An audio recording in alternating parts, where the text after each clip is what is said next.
wa 115 mstari wa kwanza hadi mstari ule wa 11. Zaburi 115 mstari wa kwanza hadi wa 11, nami nitasoma kwa msaada wa Roho Mtakatifu. Bwana, kutukuza usinitukuze sisi, bali ulitukuze jina lako kwa ajili ya uaminifu wako.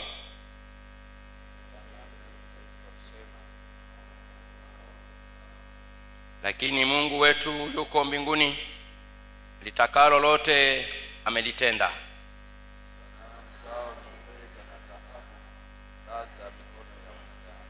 Zina vinywa lakini hazisemi, zina macho lakini hazioni,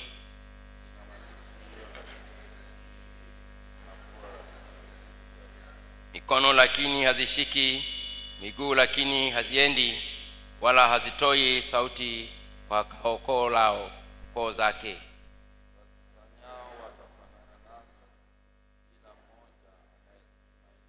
Enyi Israeli, mtumaini Bwana, yeye ni msaada wao na ngao yao.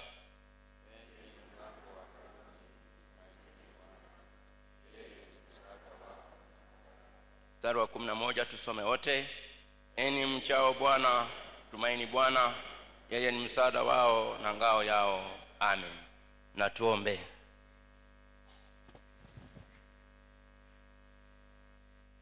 Bwana, Muumba, mkombozi na mfariji wetu, tunapokusanyika kukuabudu katika roho na kweli, tutakuomba kwa unyenyekevu tufungue mioyo yetu uweze kupokea mahubiri ya neno lako, ili tuweze kutubu dhambi zetu, kuamini katika Yesu Kristo kama mwokozi wetu pekee, na tupate kukua katika neema na utakatifu. Utusikie kwa ajili yake. Amen. Bwana Mungu wetu yupo hapa, yupo pamoja nasi.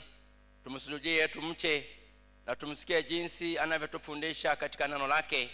Mpende Bwana Mungu wako kwa moyo wako wote, na kwa roho yako yote, na kwa akili zako zote, na kwa nguvu zako zote, na mpende jirani yako kama nafsi yako. Msaada wetu ni katika jina la Bwana. Kisema kwamba tuna dhambi, tujidanganya wenyewe, la kweli haimo mwetu. Kizungama dhambi zetu, yeye ni mwaminifu na wa haki, hata tuondolee dhambi zetu na kutusafisha na udhalimu wote. Kwa hiyo wapendwa katika Bwana, tufungue mioyo yetu tuweze kumuungamia Mungu dhambi zetu. Tutatumia sehemu ile ya kwanza ya ungamo letu.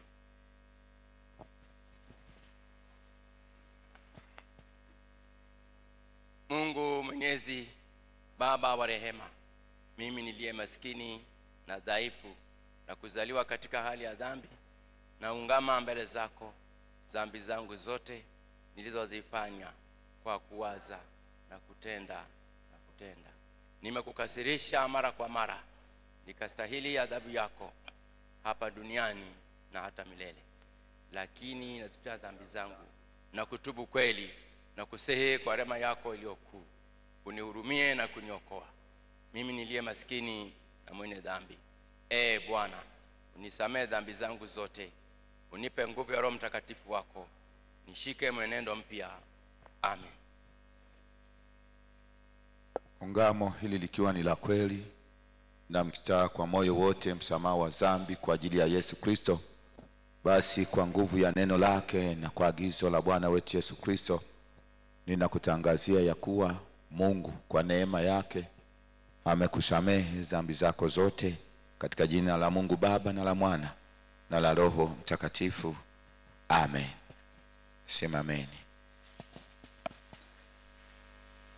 Shangilia msamaha wa dhambi, antifoni na Zaburi, kurasa 290 kwa 291. Mungu kwetu sisi ni kimbilio na nguvu,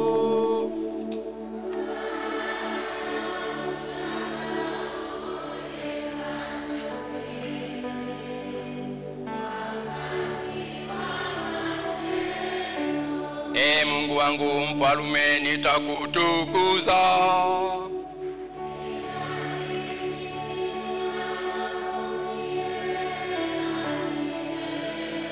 Kila siku nitakuhimidi.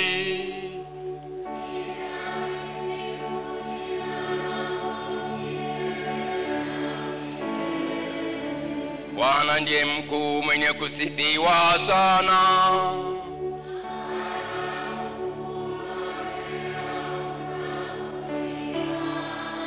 Bwana, kazi zako zote zitakushukuru.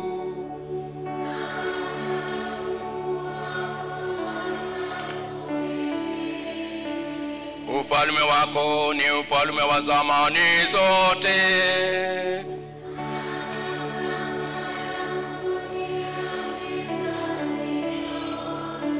Atukuzwe Baba na Mwana na Roho Mtakatifu.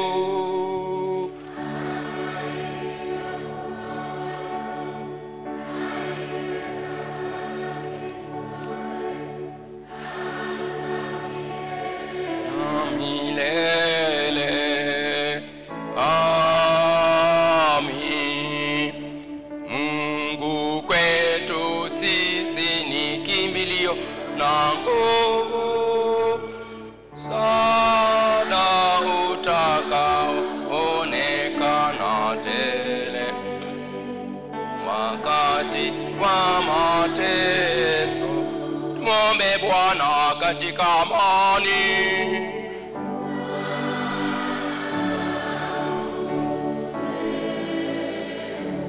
Bwana, tunakuomba amani ya ulimwengu wote na umoja wa kanisa la Mungu.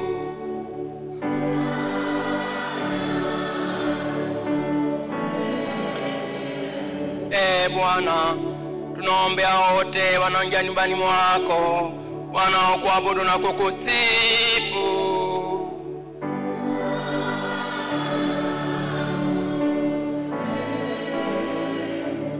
Mungu, utusaidie, utuokoe, utuhurumie na kutuhifadhi kwa neema yako. Utukufu ni wa Mungu juu mbinguni.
Leo ni siku ya Bwana ya 16 baada ya Utatu na siku ya Bwana ya 17 baada ya Pentekoste. Aya ya siku inasema, Mwokozi wetu Yesu Kristo alibatilisha mauti na kuufunua uzima kutoharibika kwa ile Injili.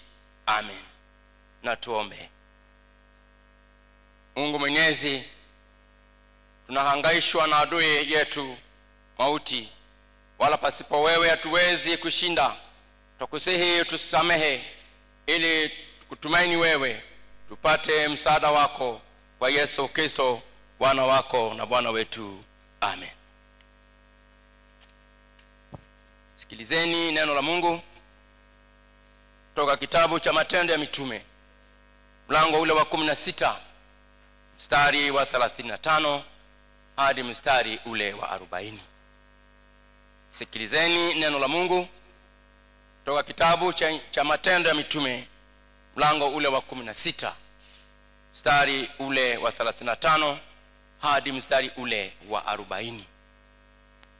Matendo ya Mitume mlango ule wa 16 mstari ule wa 35 hadi mstari ule wa 40.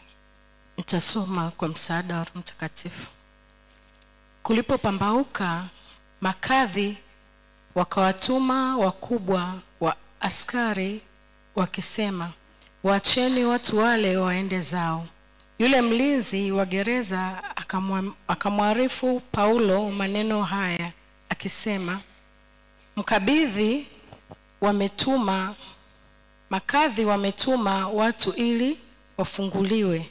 Basi sasa tokeni nje, enendeni zenu kwa amani.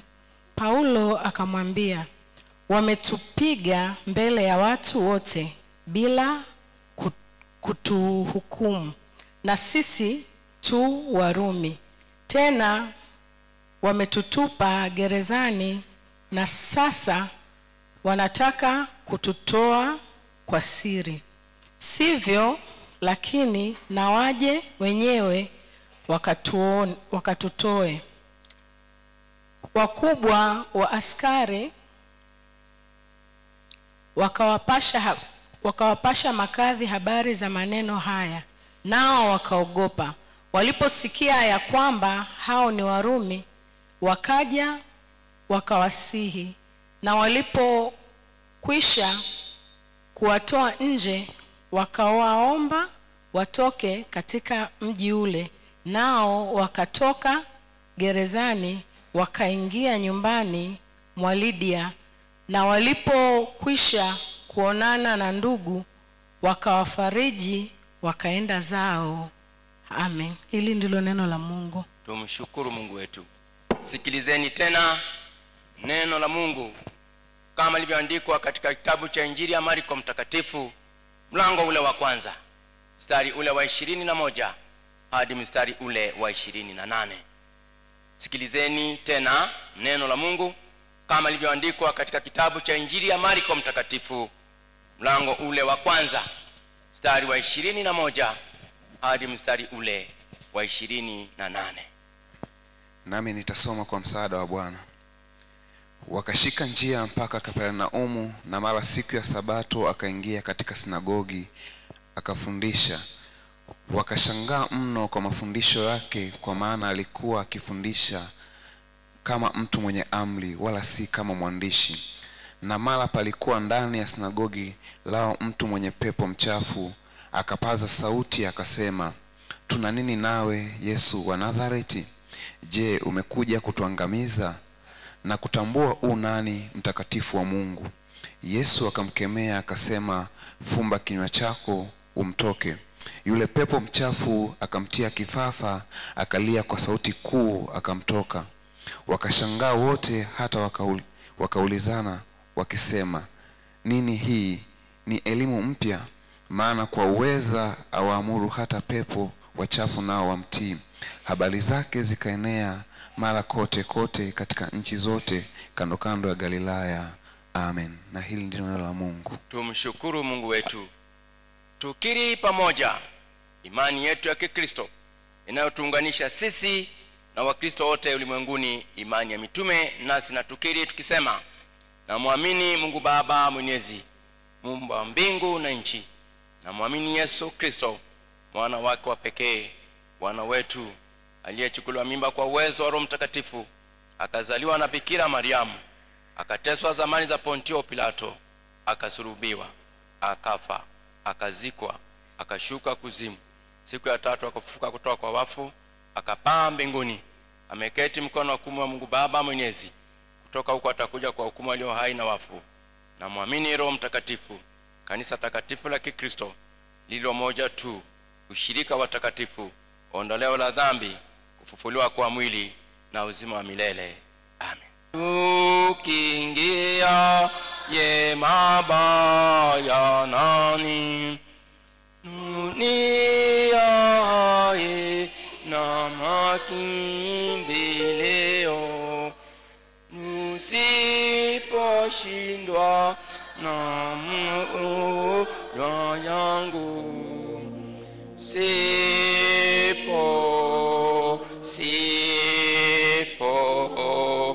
hapa, sipo mbinguni, ni ngome ya moyo wangu, sipo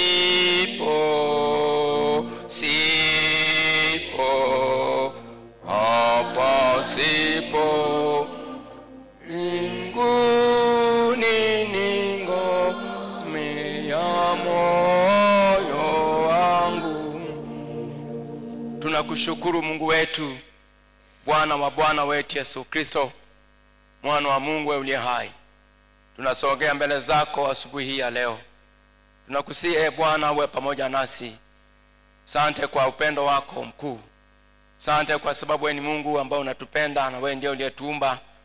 Tunakusihi Bwana, tazama pendwa wetu ameondoka katika ulimwengu huu, ameitwa mbinguni.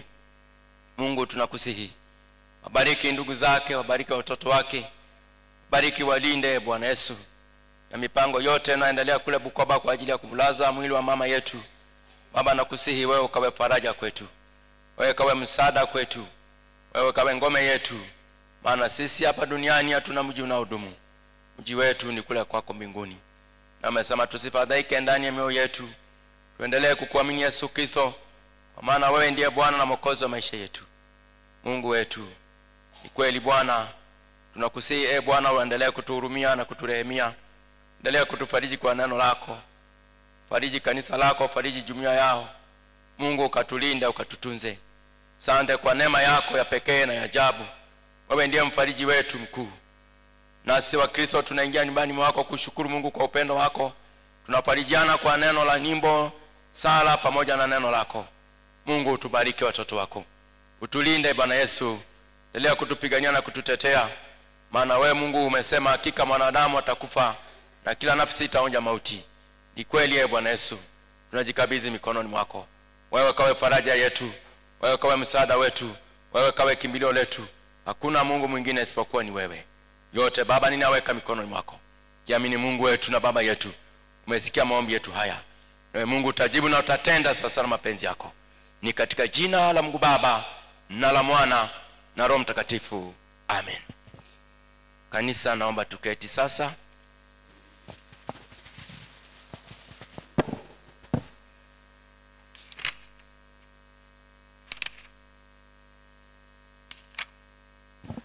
Naomba nilete matoleo siku ya leo kama ifuatavyo. Ikiwa leo ni tarehe 5 ya mwezi wa 10 ya mwaka 2025, ni siku ya 5 katika mwezi huu wa 10. Tunahitaji pia kumshukuru Mungu kwa matendo makuu Bwana aliyotutendea. Naomba nialete matoleo siku ya leo kama ifuatavyo. Leo tutakuwa na matoleo aina 3 tu za matoleo yetu. Toleo letu la kwanza itakuwa ni shukrani, fungu la 10 na malimbuko, sadaka za siri na naziri na shukrani ya wiki. Toleo letu la pili itakuwa bahasha zetu zote, itakuwa ahadi, jengo, tumishi diocese, kutunza watumishi usharika wetu. Na toleo letu la tatu itakuwa ni shukrani ya pekee kwa Wakristo wote. Kumbuka kwamba mwanzoni mwa mwezi tunahitaji kumshukuru Mungu kwa shukrani ya pekee. Kwa hiyo Wakristo wote utapata bahasha za kumshukuru Mungu. Na toleo hili tutatoa mara baada ya mahubiri.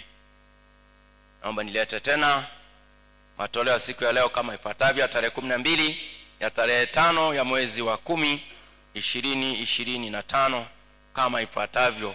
Tutakuwa na matoleo aina 3 tu za matoleo. Toleo letu la kwanza itakuwa ni shukrani ya fungu la 10 na malimbuko, sadaka za naziri na sadaka za siri na shukrani ya wiki. Na toleo letu la pili bahasha zetu zote, jengo, ahadi, utumishi diocese, kutunza watumishi usharika wetu. Na toleo letu la tatu ni shukrani ya pekee kwa Wakristo wote.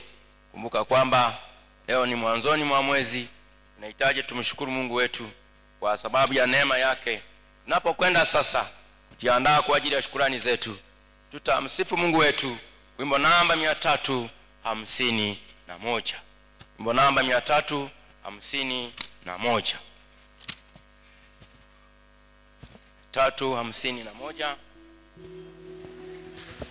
Nataka nimjue Yesu. Nataka nimjue Yesu na nizidi kumfahamu, nijue pendo lake na wokovu wake kamili. Zaidi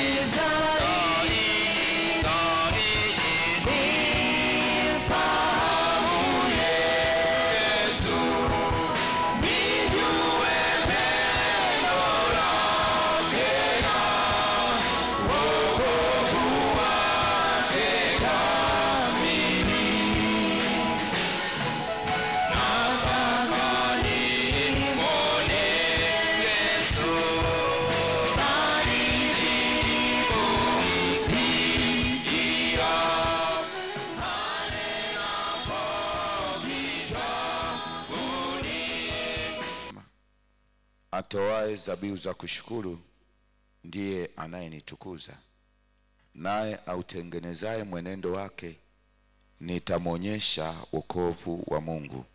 Atoaye dhabihu za kushukuru ndiye anayenitukuza, naye autengenezaye mwenendo wake nitamwonyesha wokovu wa Mungu. Tuombe. Mungu mtakatifu, mtakatifu, Baba yetu mwema, tunasogea mbele za uso wako tena kukushukuru wewe kwa wema na fadhili zako nyingi ambazo umetutendea katikati ya maisha yetu. Tunakushukuru kwa heshima kubwa na kibali na neema iliyotufunika na kutustahilisha machoni pako, kutuleta tena mpaka mwezi huu wa 10 ikiwa ni siku ya 5. Tunakushukuru Bwana kwa namna ulivyotuongoza na kutulinda katika mwezi wote mzima wa 9. Umekuwa mfadhili wetu, umekuwa ngao yetu na ngome yetu, umekuwa msaada wetu kwa mambo mengi yanayoonekana na yasiyoonekana. Tunakushukuru Bwana kwa namna unavyotubariki, unavyotutunza na unavyotupigania na kututetea katikati ya maisha yetu.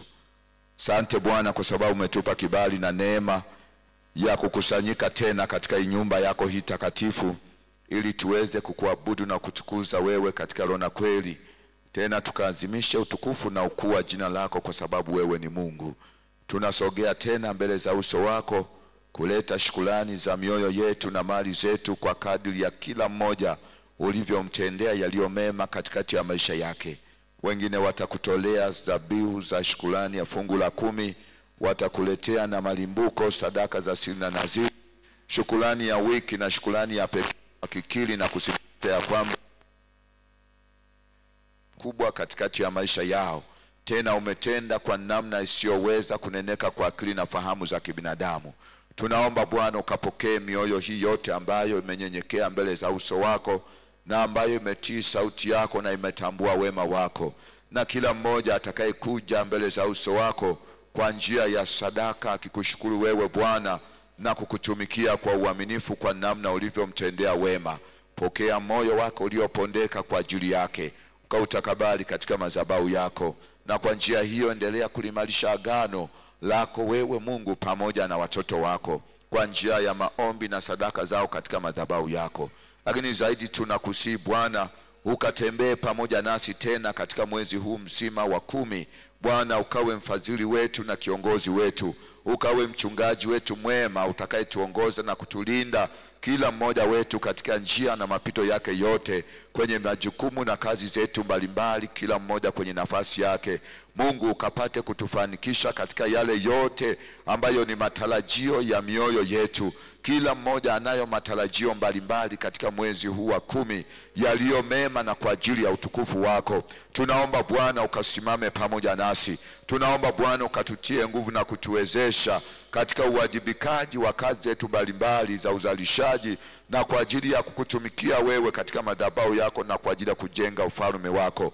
Bwana ukatushike na mkono wako wa kuume, tena ukatuongoze, ukatutie nguvu, ukatusaidie, katupe roho ya hekima na maarifa na ufahamu katika kuyatenda yaliyo mapenzi yako. Ruhusu nguvu zako Bwana zikawafunike watoto wako. Uwepo wako Bwana ukawalinde na kuwatunza watokapo na waingiapo, walalapo na watembeapo, na katika mambo yote watakao kwenda kuyafanya, iwe ni kwa neno au ni kwa tendo. Uwabariki na watoto wetu katika kila hatua, kwenye masomo yao na katika njia na mapito yao mbalimbali.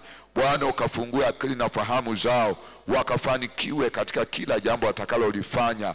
Mungu tunahitaji wewe Bwana utembee pamoja nasi katika wiki tunayoiendea na mwezi wote mzima wa 10. Ukatufanikishe, ukatubariki, ukatutunze kwa jina la Yesu Kristo. Katuokoe na hila zote za yule mwovu ambazo wakati mwingine ametutegea hiyo mitego iliyobeba uharibifu, iliyobeba kushindwa. Nasi kwa mamlaka na uweza wa jina lako takatifu tunatangua na kubatilisha kila makusudi na mashauri yote ya uovu na ya uharibifu yaliyoinuka na kusimama juu yetu kinyume na mapenzi yako Bwana, bali tunalisimamisha shauri lako jema na makusudi yako yaliyo mema yakapate kusimama kwa ajili ya kila mmoja. Hivyo Bwana tunaomba ukambariki kila mmoja sasa anapoikaribia madhabahu hii na kusema asante kwa jinsi ulivyombariki, kwa jinsi ulivyomlinda, kwa jinsi ulivyomtunza, kwa jinsi ulivyomuonekania katika maisha yake yote. Na ndani yake akasema siwezi kunyamaza, bali atalikiri jina lako na kukushuhudia wewe kwamba umetenda. Anaposogea mbele za madhabahu yako ni udhihirisho wa wazi kwamba Bwana umetenda katika maisha yake. Mungu kawabariki watoto wako na kuwapokea sasa katika jina la Yesu Mwokozi wetu tumeomba, amen. Pokeeni baraka za Bwana. Bwana Mungu akubariki, akulinde. Bwana Mungu akuangazie nuru za uso wake na kufadhili. Bwana Mungu akuinulie uso wake, akupe amani yake. Na Bwana akubariki sasa utokapo na uingiapo katika mwezi huu wote wa 10. Bwana akakufanikishe katika jina la Mungu Baba na la Mwana na la Roho Mtakatifu, amen. Washarika mketi sasa. Ni wakaribishe hapa mbele wale wenye shukrani za fungu la 10 pamoja na malimbuko. Karibuni mbele sasa kwa ajili ya kupokea baraka za Bwana na kumshukuru Mungu. Shukrani ya fungu la 10 pamoja na malimbuko, karibuni hapa mbele.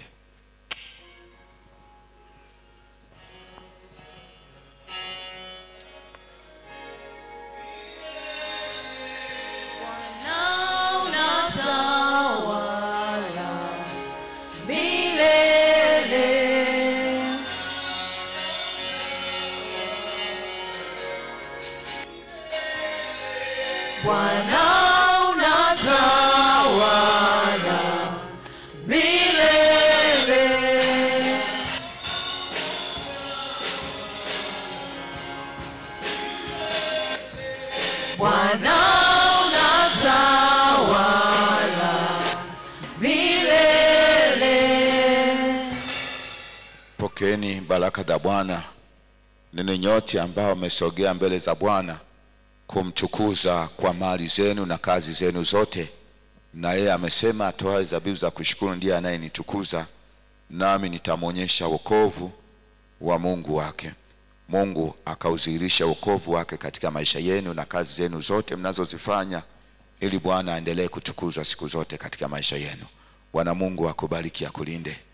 Bwana Mungu akuangazie nuru za uso wake na kufadhili. Bwana Mungu akuinulie uso wake, akupe amani yake. Bwana na akubarikie katika mambo yako yote unaotia mkono kufanya. Bwana ibariki nyumba yako, akubarikia ofisi yako, mashamba, mifugo na mali zako zote. Mungu akapate kuzidisha na siku zote uone faida na uendelee kumsifu na kumtukuza yeye. Katika jina lake Mungu Baba na la Mwana na la Roho Mtakatifu, amen. Mungu awabariki na karibuni mumshukuru Bwana, mwenende kwa amani yake. Amen.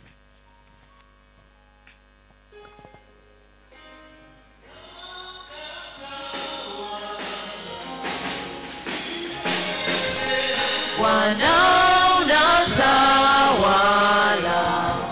milele. Bwana unatawala milele. Bwana unatawala milele. Niwakaribishe mbele wenye sadaka za siri pamoja na sadaka zao za naziri.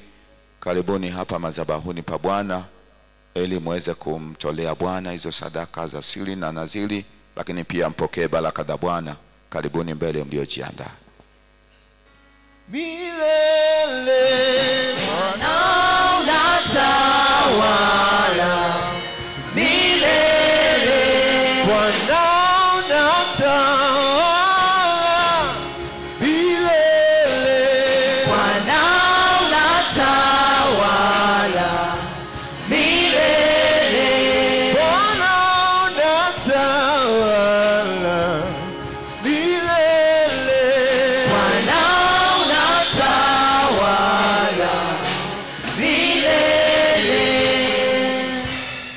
Mungu kwetu sisi ni kimbilio na nguvu na msaada tele utakaoonekana wakati wa mateso. Mungu akaonekane juu ya maombi yenu na katika yote ambayo mnayahitaji kutoka kwake. Mungu akajidhihirishe na kujifunua kwenu.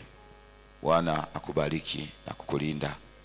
Bwana akuangazie nuru za uso wake na kufadhili. Bwana akuinulie uso wake akupe amani yake. Bwana azikumbuke sadaka zako zote na kustakabali dhabihu zako. Naye Bwana akujalie kwa kadri ya haja ya moyo wako na kuyatimiza mashauri yako yote. Katika jina la Mungu Baba na la Mwana na la Roho Mtakatifu. Amen.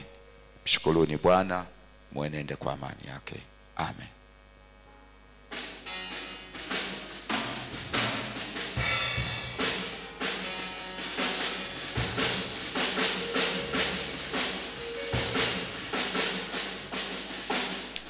Ni wakaribishe mbele kwa shukrani ya wiki. Shukrani ya pekee tutaitoa baada ya mahubiri. Kwa hiyo sasa ni shukrani ya wiki.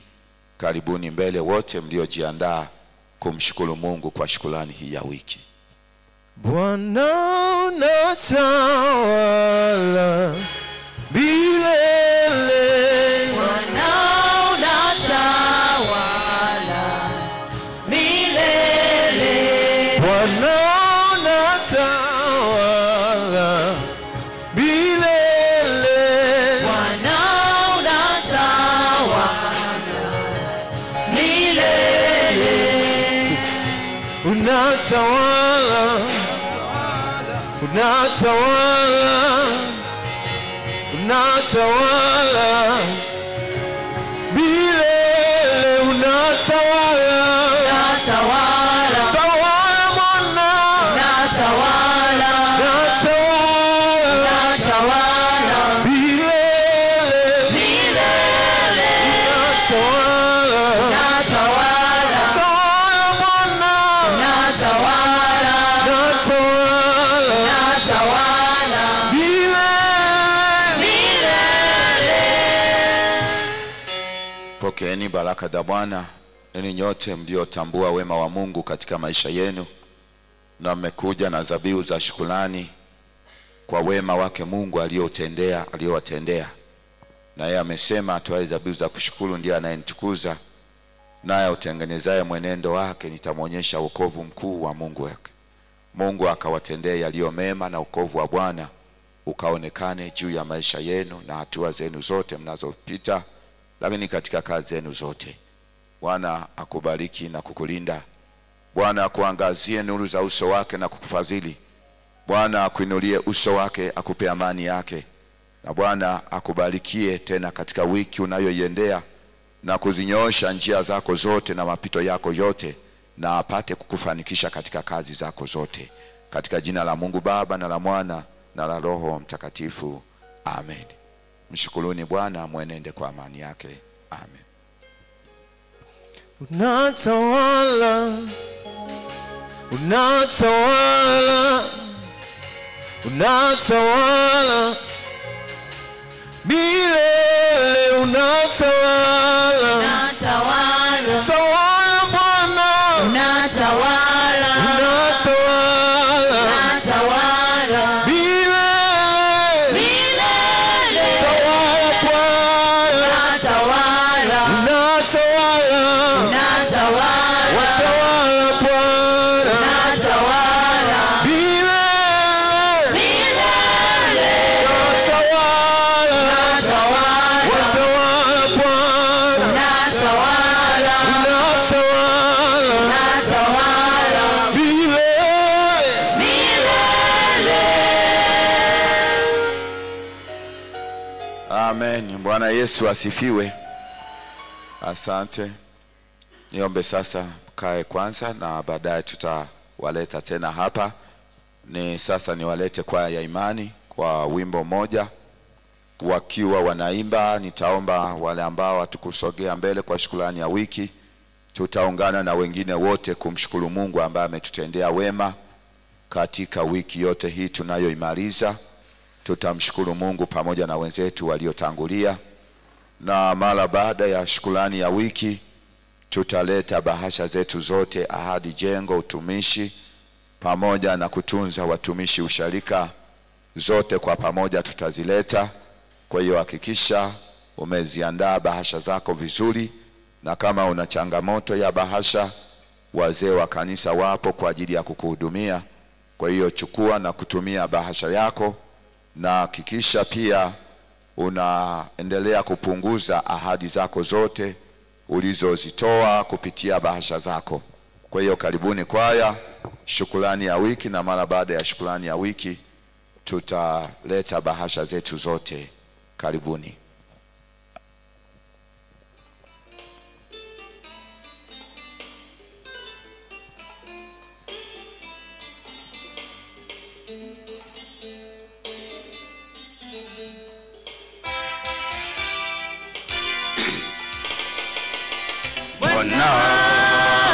Bwana Mungu, tumekusanyika kukusifu wewe. Bwana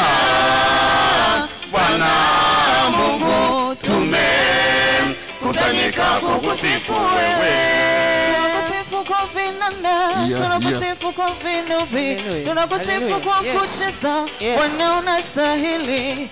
Tunakusifu kwa vinanda, tunakusifu kwa vinubi, tunakusifu kwa kucheza, Bwana unastahili. Ndiwe uliyeumba mbingu nayo nchi, nami mwanadamu lazima nikusifu. Ndiwe uliyeumba mbingu nayo nchi, nami mwanadamu lazima nikusifu. Matendo yako Bwana ni makuu kwetu, tunakusifu katika anga la uwezo wako. Matendo yako Bwana ni makuu kwetu, tunakusifu katika anga la uwezo wako.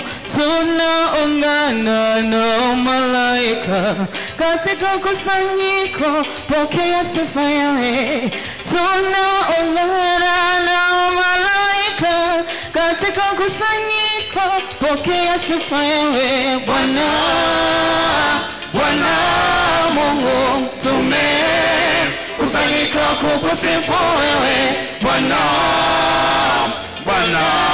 Mungu, tumekusanyika kukusifu wewe. Kwa filimbi tunakusifu yawe, kwa matari tunakusifu yawe, kwa filimbi tunakusifu yawe, kwa matari tunakusifu yawe, kwa mvumo wa baragumu tunakusifu Bwana, kwa matawati ya fumayo tunakuinua yawe. Kwa mvumo wa baragumu tunakusifu Bwana, kwa matawati ya fumayo tunakuinua yawe. haleluya tunakusifu Bwana, haleluya tunakutukuza Bwana, haleluya tunakusifu Bwana, haleluya tunakutukuza Bwana. Mungu hukaa katika sifa, nazo sifa lazima zivume. Mungu hukaa katika sifa, nazo sifa lazima zivume. Ndege wanamsifu na upepo unaopea, ndege wanamsifu na upepo unaopea. Inakupasa umsifu Jehova ungali hai. Inakupasa umsifu Mesia ungali hai. Wengine wanasifu mali walizonazo, wengine wawasifu waganga wa kienyeji, wengine wanasifu mali walizonazo, wengine wawasifu waganga wa kienyeji. Teule wa Mungu wacha kujichanganya, Mungu peke yake ndiye wa kusifiwa. Teule wa Mungu wacha kujichanganya, Mungu peke yake ndiye wa kusifiwa. Alikuumba vizuri Baba, mpe sifa. Alikuumba vizuri Mama, mpe sifa. Alikuumba vizuri dada, mpe sifa. Alikuumba vizuri kaka, mpe sifa. Mungu wetu hana upendeleo, kila mwenye pumzi na msifu yeye.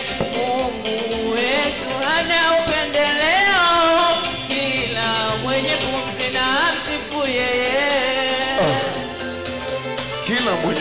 basi asimame alitukuze jina la Bwana, maana yeye ni Mungu mwaminifu, ni Mungu anayekupenda, ni Mungu anayekujali. Amekupa uzima, amekupa afya, amekupa neema ya kuiona siku ya leo. Inakupasa umshukuru, umsifu, umwabudu na kumsujudu peke yake. Haleluya! Kila mwenye pumzi na msifu Bwana. Haleluya, haleluya. Kila mwenye pumzi na msifu Bwana. Haleluya, haleluya. Anastahili sifa Bwana, uweza na mamlaka ni vyake. Anastahili sifa Bwana, uweza na mamlaka ni vyake. Yahweh haufananishi, Jehova tunakutukuza. Yahweh haufananishi, Jehova tunakutukuza.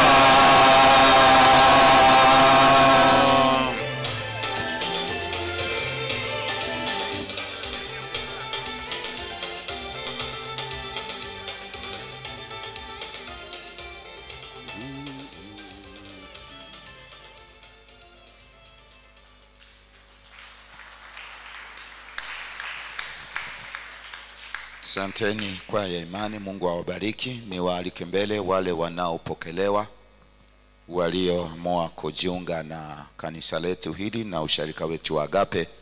Tunapoimba wimbo 342 ule ubeti wa kwanza na wa pili, tafadhali basi wawe wamefika hapa mbele. 342. Ndugu yangu ndani umboni yupi,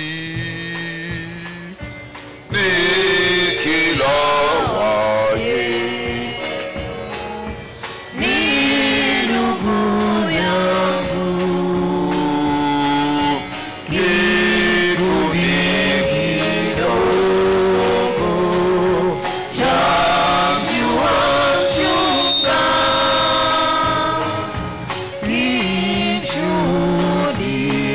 nishuhudiacho Mwokozi wetu ni wana wa Mungu wanaombezwa, ndio washindaji wangoja taji. ndiyo ndugu Zangu maumbu maumbu yangu, nawaita hivi ni ndugu zangu. kurasa wa 433 katika vitabu vyetu vya ibada. Wapendwa katika Kristo, nenyi mnataka kupokelewa katika kanisa la Kiinjili la Kilutheri. Kwa hiyo ninawauliza hapa mbele ya Mungu na mbele ya usharika huu, ili iwe ushahidi kwa wote wanaosikiliza, na mseme wenyewe baada ya kujihoji mioyoni mwenu. Je, mmeona umuhimu wa kutoka katika madhehebu yenu mliokuwa na kuamini ya kuwa katika kanisa hili la Kiinjili la Kilutheri neno la Mungu hufundishwa sawa na sakramenti hutolewa kwa usafi wake kama vile Bwana wetu Yesu Kristo alivyoagiza, na ya kuwa hamtarudi tena mlikokuwa? Kama ni hivyo, mjibu na kusema ndiyo, nimeamua hivyo. Je, mtashika mwenendo wa Kikristo na imani hiyo kama mlivyofundishwa? Kama ni hivyo, na mseme ndiyo, Mungu anisaidie.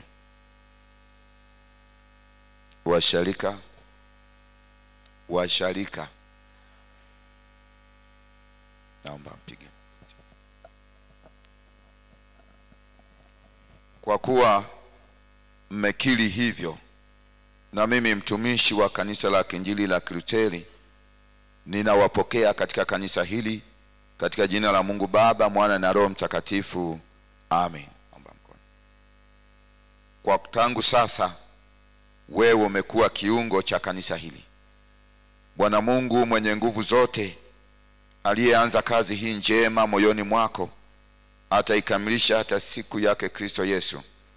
Naye akujalie nguvu ya kuvumilia na kushinda shida zote, uwe na tumaini jema la wokovu wa milele kwa Yesu Kristo Bwana na Mwokozi wetu. Amen. Tangu sasa wewe umekuwa kiungo cha kanisa hili.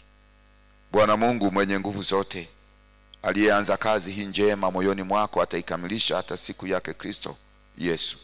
Naye akujalie nguvu ya kuvumilia na kushinda shida zote, uwe na tumaini jema la wokovu wa milele kwa Yesu Kristo Bwana na Mwokozi wetu Yesu Kristo. Amen. Pokeeni baraka za Bwana. Bwana Mungu akubariki, akulinde. Bwana Mungu akuangazie nuru za uso wake na kufadhili. Bwana Mungu akuinulie uso wake, akupe amani yake. Katika jina la Mungu Baba, Mwana na Roho Mtakatifu. Amen. Naomba msimame. Naomba mwageukie washarika wawapokee sasa, na tuwapokee sasa washarika hawa.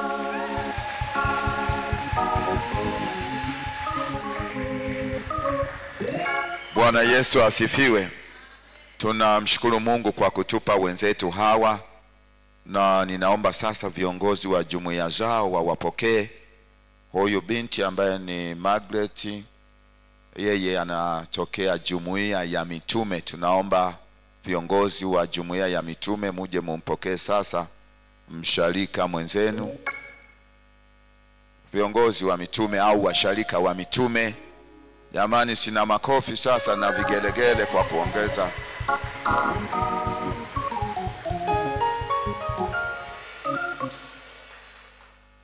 Bwana Yesu asifiwe. Na huyu ni mtambulishe sasa kwenu. Huyu yupo kwenye ofisi yetu ya usharika na anaendelea kufanya kazi kama kalani wakati kanisa linaendelea na taratibu zake. Bwana Yesu asifiwe. Utaona si tu kwamba amekuja sababu ya kazi. Yeye alikuja kabla hata ya kupokelewa leo, na alikuwa ameomba kabisa kupokelewa hata kabla ya kuomba kazi na vitu vingine. Bwana Yesu asifiwe.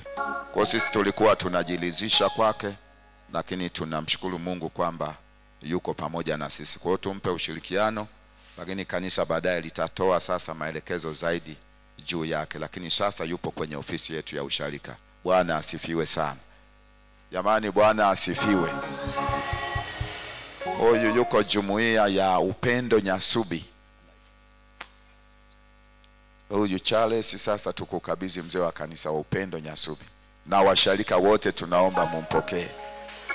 Haya, enendeni kwa amani sasa. Enendeni kwa amani na karibuni mumtumikie Bwana kwa uaminifu pamoja na kanisa.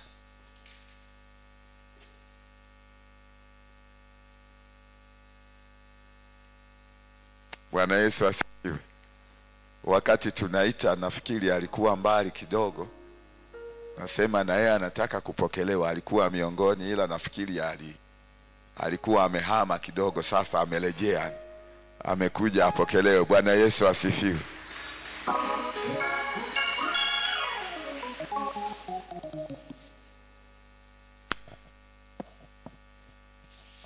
Yeye anapokelewa na mtoto wake, basi tuendelee na ibada. Bwana asifiwe.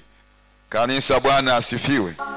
Na hizi ni baraka za Mungu ambazo tu zipo pamoja nasi. Ukurasa wa 433. Pendwa ambaye unataka kupokelewa pamoja na mtoto wako katika kanisa hili la Kiinjili la Kilutheri, ninakuuliza hapa mbele ya Mungu na usharika huu, ili uwe ushahidi kwao wote wanaosikiliza, na wewe mwenyewe useme baada ya kujihoji moyoni mwako, je, umeona umuhimu wa kutoka katika dhehebu lilokuwa na kuamini kuwa katika kanisa hili la Kiinjili la Kilutheri neno la Mungu hufundishwa sawa na sakramenti hutolewa kwa usafi wake, kama vile Bwana wetu Yesu Kristo alivyoagiza, na ya kuwa hutarudi tena ulikokuwa, Kama ni hivyo, ujibu na kusema ndiyo, nimeamua hivyo. Je, utashika mwenendo wa Kikristo na imani hiyo kama ulivyofundishwa? Kama ni hivyo, pia usijibu pamoja na mtoto wako kwamba ndiyo, Mungu anisaidie. Mjibu. Ujibu tena. Ndiyo, Mungu anisaidie. Haya, naomba mpige magoti. Pige magoti sasa. Kwa kuwa mmekiri hivyo, na mimi mtumishi wa kanisa la Kiinjili ya Kilutheri ninawapokea katika kanisa hili, katika jina la Mungu Baba, Mwana na Roho Mtakatifu. Amen. Tangu sasa wewe umekuwa kiungo cha kanisa hili. Bwana Mungu mwenye nguvu zote, aliyeanzisha kazi njema moyoni mwako, ataikamilisha hata siku yake Kristo Yesu, naye akujalie nguvu ya kuvumilia na kushinda shida zote, uwe na tumaini jema la wokovu wa milele, kwa Yesu Kristo Bwana Mwokozi wetu. Amen. Tangu sasa wewe umekuwa kiungo cha kanisa hili. Bwana Mungu mwenye nguvu zote, aliyeanza kazi hii njema moyoni mwako, ataikamilisha hata siku yake Kristo Yesu, naye akujalie nguvu ya kuvumilia na kushinda shida zote, uwe na tumaini jema la wokovu wa milele, kwa Yesu Kristo Bwana na Mwokozi wetu. Amen. Bwana Mungu akubariki, akulinde. Bwana Mungu akuangazie nuru za uso wake na kufadhili. Bwana Mungu akuinulie uso wake, akupe amani yake, katika jina la Mungu Baba, Mwana na Roho Mtakatifu. Amen. Naomba sasa msimame, mwageukie washarika.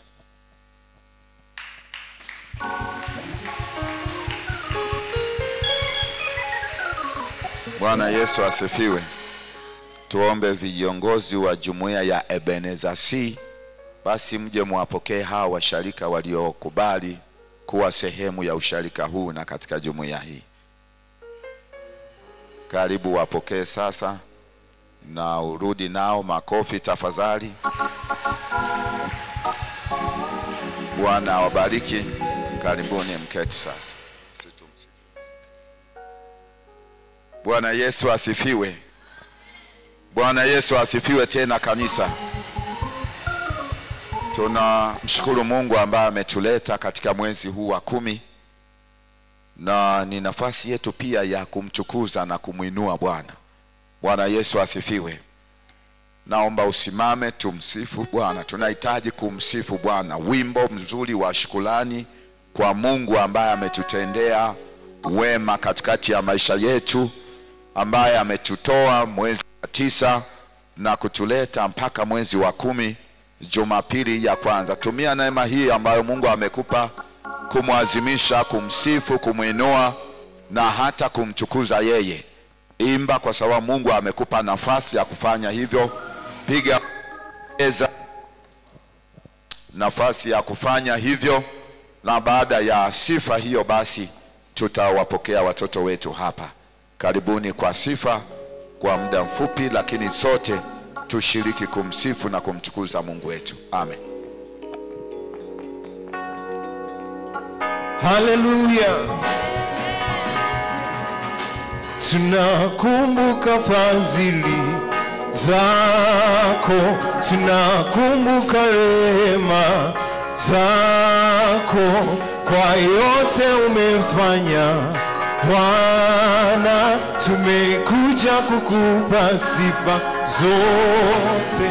Tunakumbuka fadhili zako, tunakumbuka rehema zako, kwa yote umefanya Bwana, tumekuja kukupa sifa. Tunakumbuka fadhili zako, tunakumbuka rehema zako, kwa yote umefanya Bwana, tumekuja kukupa sifa. Tunakumbuka fadhili zako, tunakumbuka rehema zako, kwa yote umefanya Bwana, tumekuja kukupa sifa. Makofi ya juu kwa Yesu. Wanaomwamini Yesu na wamshangilie.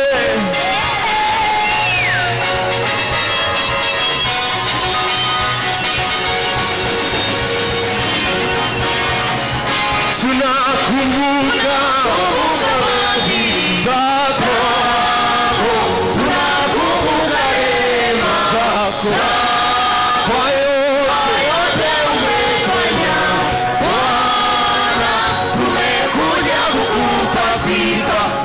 Tunakumbuka fadhili zako, tunakumbuka rehema zako, kwa yote umefanya Bwana, tumekuja kukupa sifa zote. Umenipitisha kwenye maji mengi, katikati ya bonde la mauti. Wengi walisema nimefika mwisho, wanataruki kuniona tena. Umenipitisha kwenye maji mengi, katikati ya bonde la mauti. Wengi walisema nimefika mwisho, wanataruki kuniona tena. Ninakumbuka zako, ninakumbuka rehema zako, kwa yale umekuja kukupa sifa zote. Umestahili Yesu, umestahili Baba, umestahili Yesu, umestahili Baba, umestahili Yesu, umestahili Baba. Shangwe kwa Yesu, wapi vigelegele? Ongeza makofi ya juu kwa Yesu. Juu, juu, juu, juu. Yeah, yeah, yeah, yeah, yeah.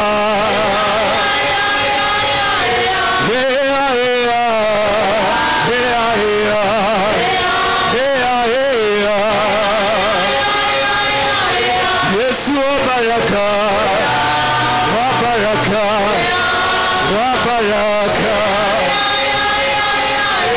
Ndiye mweza wote, kimbilio. Yeah, yeah. Yeah, yeah. Yeah, yeah.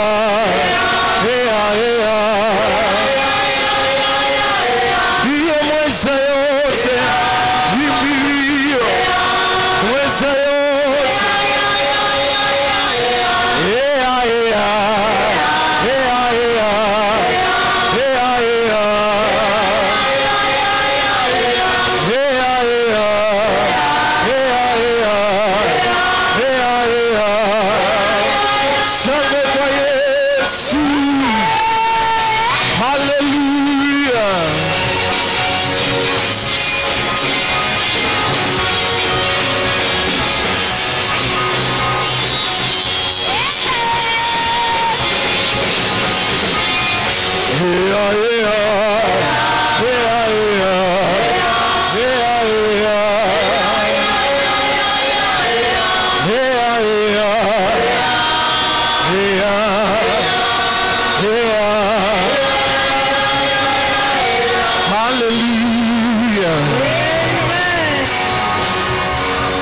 Shangilie tena Bwana kwa makofi na vigelegele.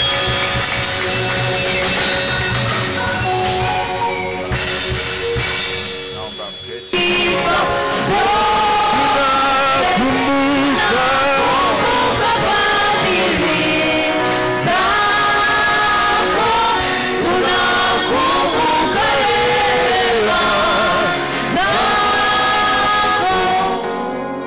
Bwana Yesu asifiwe. Watoto, Bwana Yesu asifiwe. Wangapi wana mistari ya moyo? leo. Karibu.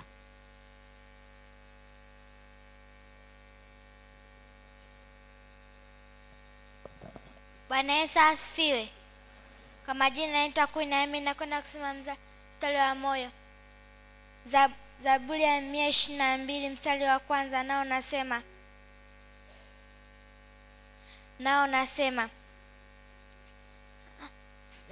Zaburi 18 mstari wa kwanza, nao nasema wewe Bwana nguvu zangu nakupenda sana. Waefeso 6 mstari wa kwanza hadi wa 4, nao nasema enyi watoto watii zenu katika Bwana, maana ndio haki. Mstari wa pili, waheshimu baba na mama yako, amri ndio amri ya kwanza yenye ahadi. Mstari wa tatu, ili upate kukaa siku nyingi katika dunia. Mstari wa 4, enyi akina baba msiwachokoze watoto wenu, bali mwalee katika misingi inayompendeza Bwana. Isaya 60 mstari wa kwanza, nao nasema ondoka uende zako, kwa maana nuru ya Bwana imekujia na wokovu wa Bwana umekuzukia. Amen.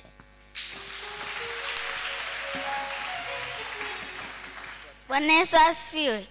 Kwa majina naitwa Edina Manueli, naenda kusoma Zaburi 107 mstari wa kwanza. Nao nasema mshukuruni Bwana kwa maana yeye ni mwema, kwa kuwa fadhili zake ni za milele. Amen. Bwana Yesu asifiwe. Kwa majina naitwa Gorgida, naenda kusoma Yohana Mtakatifu sura ya 3 mstari wa 16 hadi wa 17. Nao nasema kwa maana hii jinsi Mungu aliupenda ulimwengu hata akamtoa mwanake wa pekee, ili kila mtu amwaminie asipotee, bali awe na uzima wa milele. Mungu hakumtoa mwana wa pekee ili ahukumu ulimwengu, bali alimtoa ili ulimwengu uokolewe katika yeye. Amen. Tuwapongeze wote kwa pamoja mazito matatu. Tuombe. Mungu mtakatifu, Baba yetu mwema, umekuwa ni mwema kwa ajili ya familia zetu na watoto wetu hawa. Tunawaleta mbele za uso wako. Tunaomba tena uendelee kuwalinda na kuwatunza katika maisha yao, katika masomo yao, kwenye familia zao, na katika hatua mbalimbali za makuzi ya maisha yao, kiroho mpaka na kimwili. Bwana uwalinde na kuwatunza, wapiganie na kuwaokoa na mabaya yote na vishawishi vya kila namna vinavyosimama mbele yao. Kwa damu ya Yesu Kristo uwalinde, wakue katika neema ya kukujua na kukupenda we Bwana. Uwape akili nzuri, wakupende, wakutegemee na kutumikia kwa uaminifu katika maisha yao yote. Bwana ukawatunze wakiwapo darasani, ukawape akili nzuri ya kuelewa yote wanayoelekezwa na kufundishwa pia, ili wawe sehemu ya baraka ndani ya kanisa, katika jamii, lakini na kanisa kwa ujumla na familia zao zote. Na sasa wanapoenda katika nyumba yao ya ibada kwa ajili ya kujifunza, uwalinde na kuwatunza, na wengine wanaobaki na wazazi wao, Bwana uendelee kuwabariki na kuwatunza, na neema yako iwe pamoja nao. Uwabarikie walimu wao wote ambao Mungu umewaita na kuwapaka mafuta ili kuwaelekeza na kuwafundisha neno lako la uzima, ambao ni njia ipasayo, nao hawataiacha mpaka watakapokuwa wazee. Wabariki na kuwatia nguvu walimu wao na kuwatunza na kuwainua na familia zao, ili kupitia vipawa vyao jina lako likapate kutukuzwa. Kwa Yesu Kristo Bwana wetu. Amen. Pokeeni baraka za Bwana. Bwana Mungu akubariki, akulinde. Bwana Mungu akuangazie nuru za uso wake na kufadhili. Bwana Mungu akuinulie uso wake, akupe amani yake. Katika jina la Mungu Baba, Mwana na Roho Mtakatifu. Amen. Mungu awabariki. Sasa muende katika ibada na wazee wa kanisa watawaongoza hapa. Karibu sasa. Praise wimbo 354 tunapokwenda sasa kupokea neno la Mungu, na wanapotoka watoto wetu. Tutashirikiana kwa pamoja wimbo namba 354. Tutaimba beti 2 tukiwa tumekaa, ubeti wa 3 na wa 4 wote tutasimama. 354 beti 2 tumekaa, na beti wa 3 na wa 4 tukiwa tumesimama. Praise him. Yesu mlio askari, inueni beramu, mkae tayari kwenda naye vitani. Sisi hatuchoki hata washinde pia, yeye amiliki. Mteteni Yesu vitani vikali, leo siku ya Bwana atashinda kweli.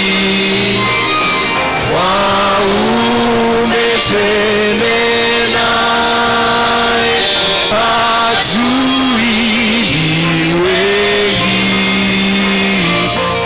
lakini kwake Bwana tuna nguvu nyingi.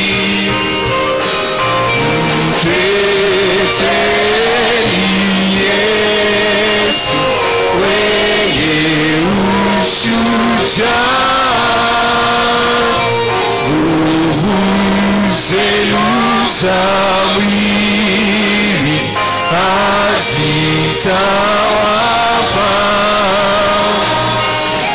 Silaha ya Injili vaeni daima, kesheni mkiomba, msirudi nyuma. Mteteni Yesu vitani vikali, wengi wamdharau, hawamkubali, ila atamiliki. Tusitie shaka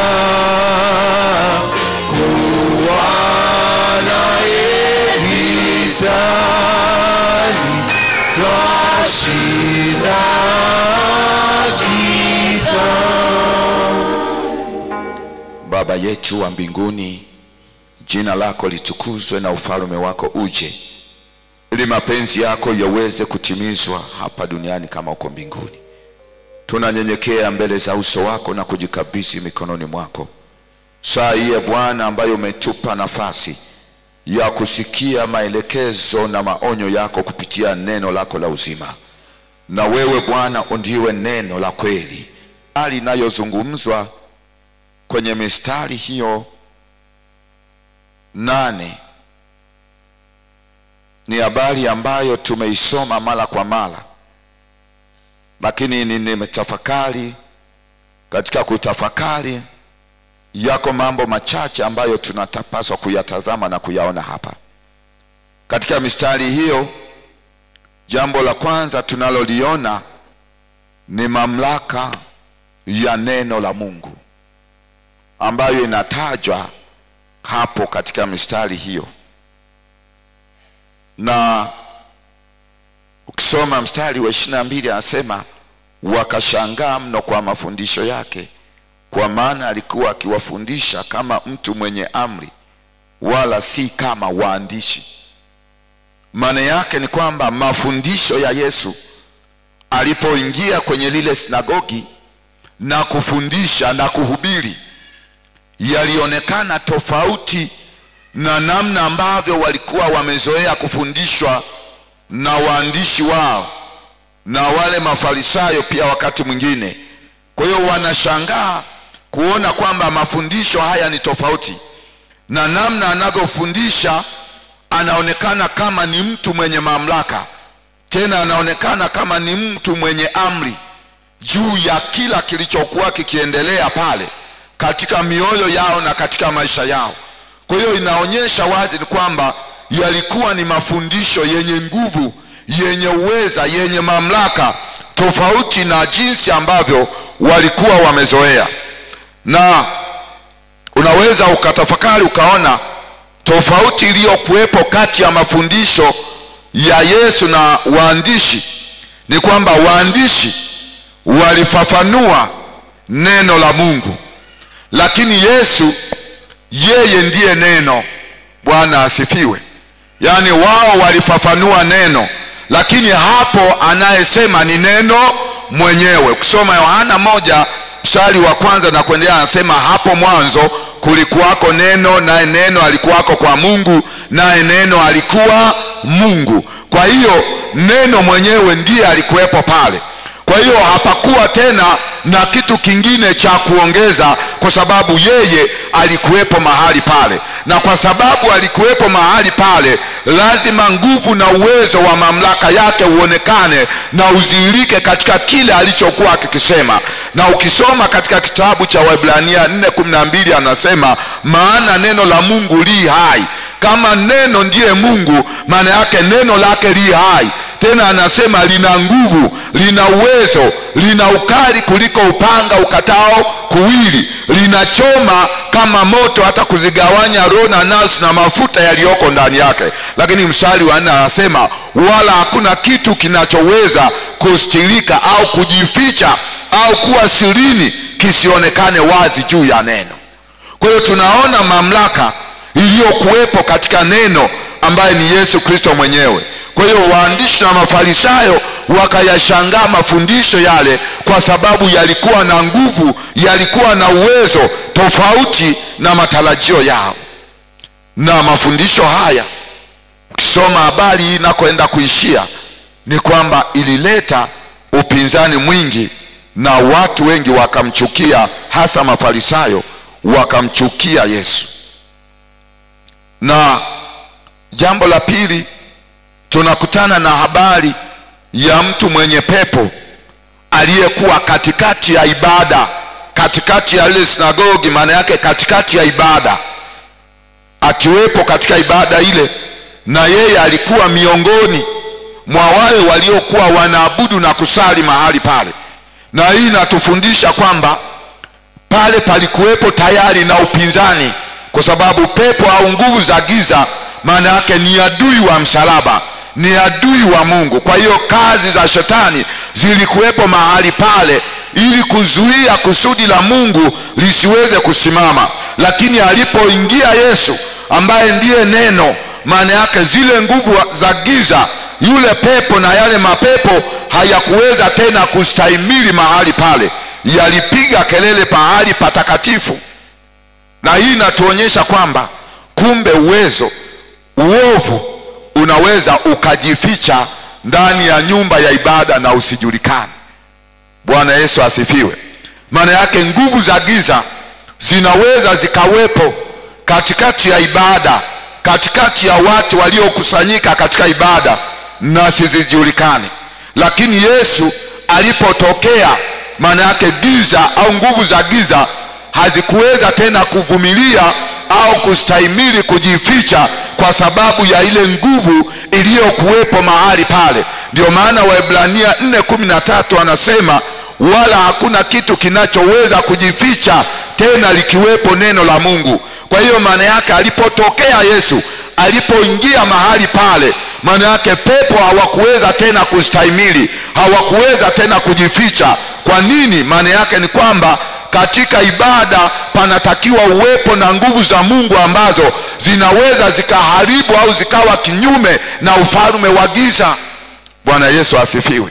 Kwa hiyo wakati wa ibada zilizokuwa zinaendelea mahali pale za waandishi, maana yake pepo walikuwepo kimya, wamenyamaza.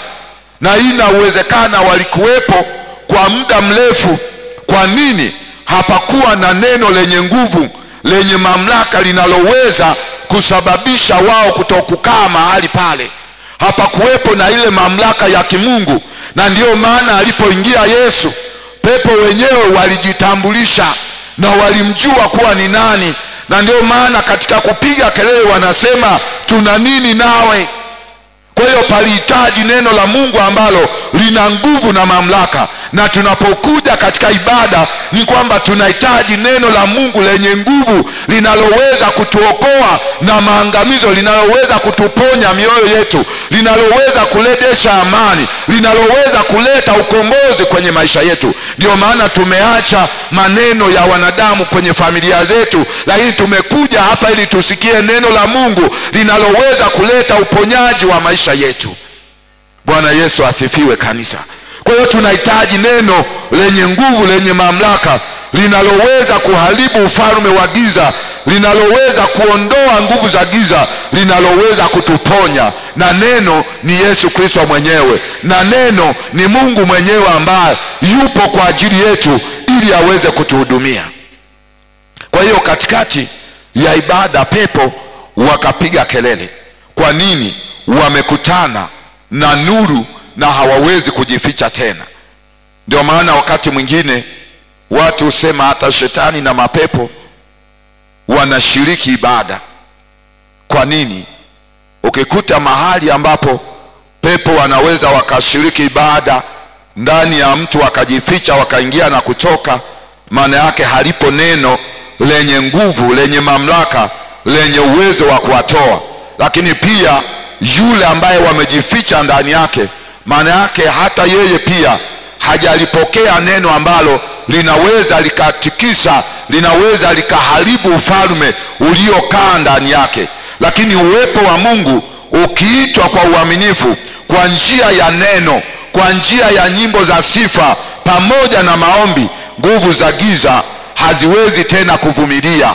Uovu hauwezi tena kuvumilia mahali alipo Yesu Kristo, mahali alipo Mungu. Ndio maana tunatamani katika maisha yetu ya kila siku kwamba Mungu akiwepo pamoja nasi, maana yake ufalme wa giza hauwezi kutawala, hauwezi kututumikisha, hauwezi kukaa ndani yetu. Maana yake tamani katika maisha yako kila wakati huyu Yesu ambaye ndiyo neno akae ndani ya moyo wako, akae ili aweze kukupa nguvu za kushinda ufalme wa giza, ili aweze kuharibu hata utawala wa giza unaokaa ndani yako, ili alete ukombozi, abadilishe historia ya maisha yako, alete habari njema juu ya maisha yako. Kanisa, Bwana Yesu asifiwe.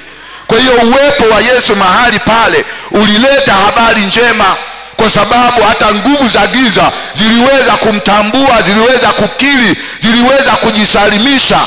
Na mahali pale pakawa na simulizi, na watu wakashangaa, namna hii haijawahi kutokea, haijawahi kuwepo mahali hapa. Kwa nini? Waliabudu kwa mazoea, waliabudu kwa taratibu na desturi za kwao, lakini hawakumwabudu Mungu katika roho na kweli. Na Yesu alipoingia alizihirisha uwezo na nguvu zake, ndio maana mapepo hayakuweza kuvumilia tena. Bwana Yesu asifiwe. Ujio wa Yesu ni ujio wa ufalme wa Mungu duniani kwa watu wake. Ndio maana tukiimba amani duniani kwa watu aliyowalizia, na Mungu atukuzwe. Kwa hiyo ujio wa Yesu ni ujio wa ufalme wa Mungu duniani. Na ndio maana wakati mwingine Yesu alihubiri, kisoma Marko 1:15 asema, mkienda huko hubirini mkisema ufalme wa Mungu umekaribia, lakini tubuni na kuiamini Injili. Na Injili ni uweza wa Mungu uletao wokovu. Ufalme wa Mungu ukiingia, ufalme wa giza lazima utikisike. Kwa hiyo unachohitaji ili kufukuza ufalme wa giza ni kuruhusu ufalme wa Mungu ukae ndani yako, ni kuruhusu ufalme wa Mungu uje kwenye maisha yako. Kama ni kazini, ruhusu ufalme wa Mungu ukae. Kama kuna nguvu za giza, kuna ufalme wa giza, maana yake ufalme wa Mungu ukikaa mahali, maana yake ufalme wa giza lazima uondoke, lazima upige kelele, lazima uhame, kwa sababu palipo na mwana wa Mungu ambaye alizihirishwa ili kuzivunja kazi za shetani, maana yake shetani hawezi akakaa tena mahali pale. Tamani kila wakati kwenye maisha yako ufalme wa Mungu ukae ndani yako. Roho Mtakatifu au Mungu mwenyewe ashikamane na kutembea pamoja na wewe, kwa sababu atakushindia, atakupigania. Ufalme wa giza hauwezi kusimama tena palipo na ufalme wa Mungu. Kanisa, Bwana Yesu asifiwe. Na hii inahitaji moyo unaompenda Bwana, moyo unaomcha Bwana, moyo unaomwabudu Mungu katika roho na kweli. Ndio maana nasema Mungu ni roho, nao wamwabudu imewapasa kumwabudu katika roho na kweli. Tunaona katika habari hiyo pepo wanalalamika, tuna nini nawe? Ule mstari wa 24, tuna nini nawe? Na wanakiri Yesu kuwa ni Yesu wa Nazareti. Wanasema tuna nini nawe Yesu wa Nazareti? Maana yake wanamjua kwamba yeye ni nani. Wakati waliopo pale kwenye ile ibada, watu waliokusanyika pale hawakujua kwamba huyu ni nani. Na ndio maana habari inaanza, watu wanamshangaa kwenye mafundisho yake. Kwa nini? Hawakujua huyu ni nani, lakini pepo wanajua kwamba yeye ni nani. Ndio maana wanakiri, wanasema tuna nini nawe Yesu wa Nazareti. Kanisa, Bwana Yesu asifiwe. Wewe ukishindwa kuamini, hata ufalme wa giza unaokutesa unaamini. Ukisoma kwenye Yakobo anasema wewe unaamini ni vema, lakini mapepo nao wanaamini na kutetemeka. Bwana Yesu asifiwe. Na ukikuta pepo amekaa ndani mwako, maana yake ameshapima imani yako, maana yake anakuzidi imani. Ndio maana yeye anaamini na kutetemeka. Kwa anapoona imani yako haijajaa kwenye kipimo kinachotakiwa, anapoingia maana yake ni imani yako haijawa katika kiwango kinachostahili. Kwa hiyo pepo wanakiri kwamba yeye ni nani, na walitambua mapema kabla ya wengine hawajatambua. Mstari wa 25 wanasema tunakutambua u nani, mtakatifu wa Mungu. Bwana asifiwe. Unaona pepo anavyoeleza, anasema tunakutambua wewe u nani.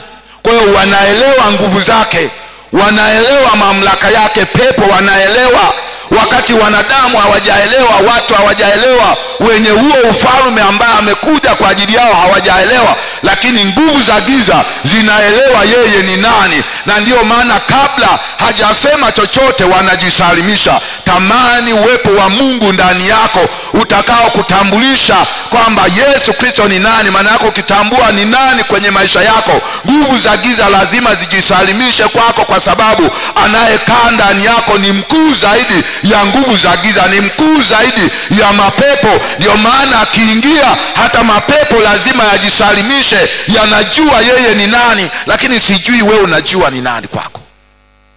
Shida ni wewe unajua ni nani kwako. Ndio maana nimekuambia kwenye Yakobo anasema wewe waamini ya kuwa Mungu ni mmoja, watenda vema. Mashetani nao wanaamini na kutetemeka. Kwa katika kutetemeka ndio maana alipoingia tu wakajisalimisha. Wanajua ni nani, na wanamtaja na wanamkiri na wanaeleza sifa zake na wanajua mamlaka yake. Bwana asifiwe kanisa. Lakini mstari wa 26 utaona yule pepo mchafu akamtia kifafa, akalia kwa sauti kuu, akamtoka. Maana yake yale yalikuwa ni mashindano ya ufalme wa giza na ufalme wa Mungu, kwamba namna alivyokuwa akimtesa yule na akamtia kifafa ni namna ambayo alitaka kutikisa, kuonyesha uwezo na nguvu zake. Maana yake ni kama anataka kushindana na huo ufalme, lakini hakuweza. Nataka nikwambie, katika ufalme wa Mungu ukiingia ndani yako ukakaa mahali, hata giza lipige kelele kwa namna gani, linatisha tu, lakini halina nguvu. Hata kama kuwe na giza nene kiasi gani, kuwe na kelele zinazopigwa kwa kiasi gani, lakini ujue ni ufalme ambao umeshindwa, ni ufalme ambao umeshindwa. Lazima uondoke, kwa sababu Bwana wa amani na mfalme ameingia. Yeye ndiye mfalme wa wafalme. Kwa hiyo ni kwamba katika maisha yetu kuna wakati tunakutana na giza nene, na mimi sijui kwenye maisha yako wewe binafsi kuna giza gani linalokutisha, linalokupa hofu, linalokupa mashaka. Kuna giza gani nene, hata kama giza neno linalotupa matumaini hapa kwamba Yesu ndiye mfalme ambaye amekuja kwetu. Hata kama giza lingeweza kuwa nene kiasi gani, lazima patapambazuka tu na nuru itakuja. Hata kama mashaka yanaweza yakakaa ndani yako, lakini mpe nafasi huyu Bwana ili aweze kukusimamia, kukutetea, ili aweze kuingia na kuleta nuru. Ndio maana sema hapo mwanzo kulikuwako neno, naye neno alikuwa kwa Mungu, naye neno alikuwa Mungu, na katika yeye hakuna kitu kilichoweza kufanyika. Anasema ndani yake ndimo kulimokuwa uzima, na ule uzima ulikuwa ni nuru ya watu wote. Kwa hiyo hata giza lingetanda kiasi gani, lazima nuru itokee pale Yesu anapopewa nafasi. Unataka kuvuka, unataka kuona msaada, maana yake mpe Mungu nafasi aingie ndani yako. Hilo giza litaondoka, hayo mashaka yataondoka, ataleta ukombozi na uponyaji, na wewe utamtukuza, na watu wengine watashangazwa na matendo makuu ambayo Mungu ameyafanya kwa ajili yako. Kanisa, Bwana Yesu asifiwe. Kwa pepo alipopiga kelele akamtia kifafa, wengine walisema amekufa huyu mtu. Maana yake ni namna anavyotaka na yeye kutisha, kuonyesha nguvu zake. Lakini Bwana ndiye Bwana muweza wa yote, asiyeshindwa na jambo lolote. Na ndiyo maana alipoingia tu pale, ufalme wa giza ulitikisika. Tamani pia Mungu akuvike nguvu na uwezo wa Mungu, ili unapoingia mahali kama kuna ufalme wa giza utikisike, usiweze kuvumilia, usiweze kusimama, usiweze kukaa. Bwana asifiwe. Na Yesu alizilishwa. Ukisoma waraka wa kwanza wa Yohana sura ya 3 mstari wa 8, anasema kwa kuwa mwana wa Adamu alizilishwa ili azivunje kazi za ibilisi. Kwa kazi ya Yesu ilikuwa ni kuharibu utawala wa giza. Na kwa sababu utawala wa giza ni kuzuia kitu chema cha kimungu kisikae ndani ya watu, watu wasinufaike na uwepo wa Mungu kwenye maisha yao. Lakini Yesu alikuja ili kutukomboa. Yesu alikuja ili kuhukumu ufalme wa giza. Na ndiyo maana anapokuwepo mahali ufalme wa giza, unajua ni vita, unajua upasi kukaa mahali pale. Na ndiyo maana hata alipoingia kwenye ile sinagogi, mapepo yalipiga kelele kwa sababu yanajua kwamba yeye ni nani kwa ajili yao. Yeye alizilishwa ili azivunje kazi zao. Ndio maana wanajisalimisha kwamba mbona unataka kutuhukumu kabla ya wakati? Bwana asifiwe. Yesu alizilishwa ili azivunje kazi za shetani. Na anasema katika Wakolosai 1:13, naye alitukomboa alituokoa kutoka katika ufalme wa giza, akatuingiza katika ufalme wa mwana wa pendo lake. Kwa hiyo uwepo wa Yesu duniani ni uumbaji mpya wa mwanadamu, kumrejesha katika hali yake. Uwepo wa Yesu mahali anapoingia, anapopata nafasi ya kuingia, maana yake kazi yake ni kuleta uumbaji mpya ambao umeharibiwa na adui, ni kuleta ukombozi, ni kuleta mabadiliko, ni kuleta ile sura ya kwanza ya Mungu aliyoiweka ndani ya mwanadamu, mahali ambapo wakati mwingine shetani ameingia akaharibu uumbaji wa Mungu, akaharibu sura ya Mungu. Lakini Yesu anapokuja anadhihirika ili kurejesha tena maisha mapya ya mwanadamu. Wewe mtu huyu mwenye pepo, baada ya pepo kuondoka, maana yake hali yake ya kawaida ilirejea, afya yake ilirejea, sura yake ilirejea, amani na furaha ilirejea. Kwa hiyo tunatamani uwepo wa Mungu ambao utaturejeshea hali yetu ya kawaida iliyo kamilifu ambayo Mungu ameiweka ndani yetu.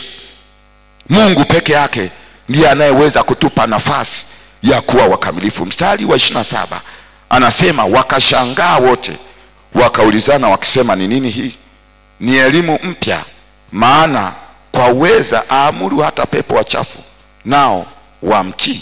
28 anasema habari zake zikaenea mara kote kote katika nchi zote kando kando ya Galilaya.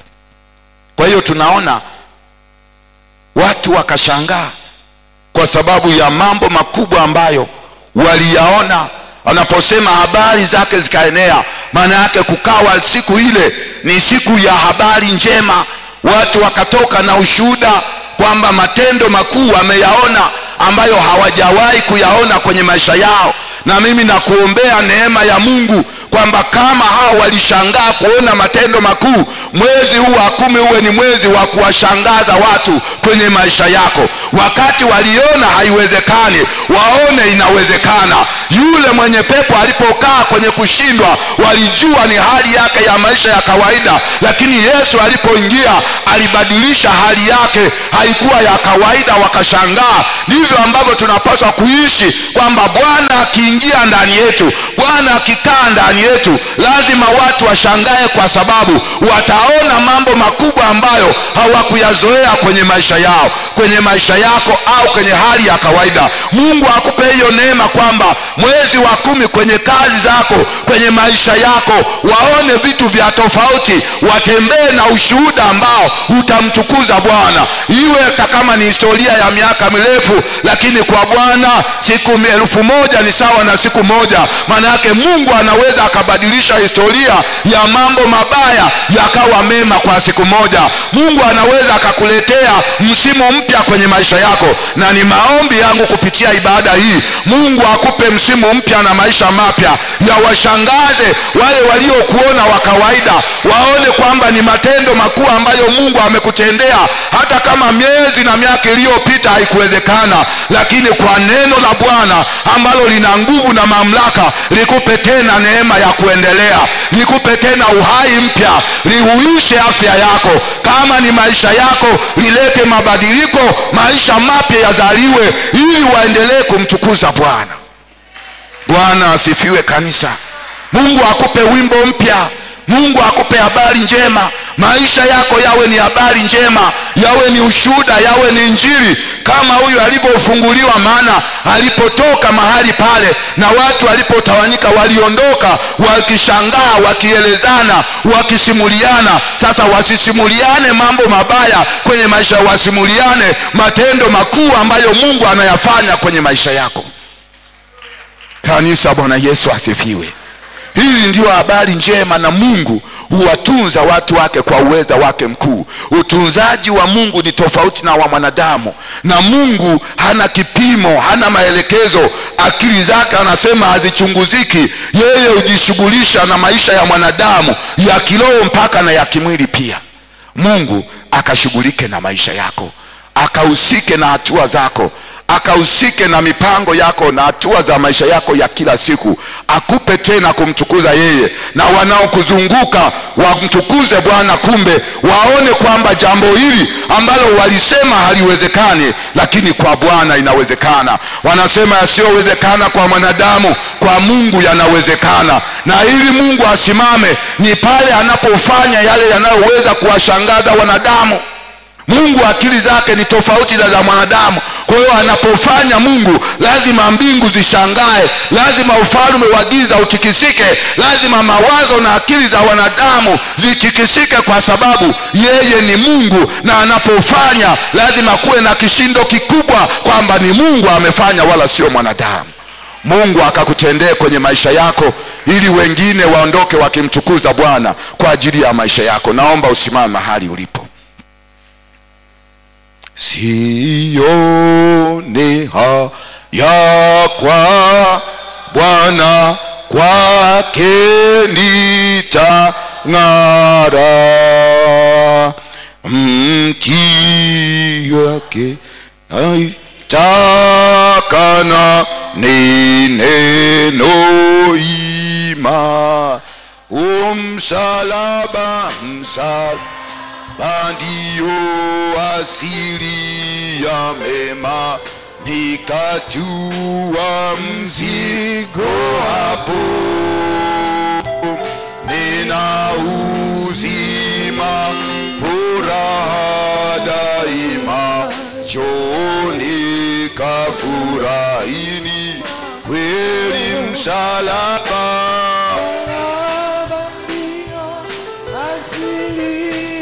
mema, nitatua mzigo hapo. Nina uzima,